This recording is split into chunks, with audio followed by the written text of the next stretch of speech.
C'est un petit peu comme si on travaillait sur une feuille de fusain noire et on vient gommer pour révéler la lumière.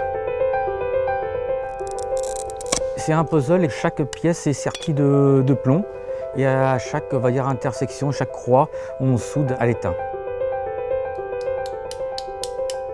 On perpétue les gestes qui ont été faits au XIIe, c'est exactement la même chose aujourd'hui et c'est émouvant. C'est émouvant de voir ça et on ne peut pas être insensible. C'est une chance pour moi, pour nous d'être ici. Et les ateliers Barthe-Bordeaux ont été fondés en 1826 à Saint-Georges-sur-Loire et se sont installés en 1848 à Angers.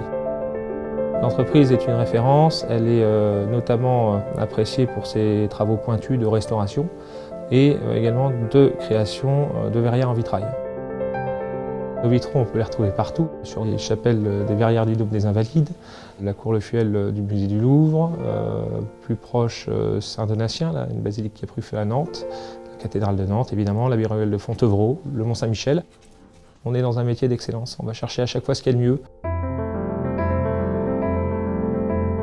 Tous les ateliers de restauration et de création de vitraux n'ont pas de peintre. Nous, on a ici cette compétence, la compétence de la peinture sur verre, qui est très particulière, très spécifique. La plus-value, c'est d'apporter un motif, alors ça peut être des figures, des drapés, surtout sur des restaurations en patrimoine de vitraux anciens. On succède à parfois des artistes fantastiques quoi, qui ont travaillé il y a 100 ou 150 ans et de se dire que bon, ben, on essaye de redonner leur lustre à leurs œuvres, c'est très intéressant. Perpétuer l'histoire, dirais-je, oui, surtout c'est maintenir l'histoire en vie. Ce qui me plaît, c'est souvent le résultat quand donc, un vitrail ancien arrive, sali par les poussières, la suie, des bougies, toutes ces choses-là, et de le revoir propre, brillant. On se dit là, on a fait quelque chose.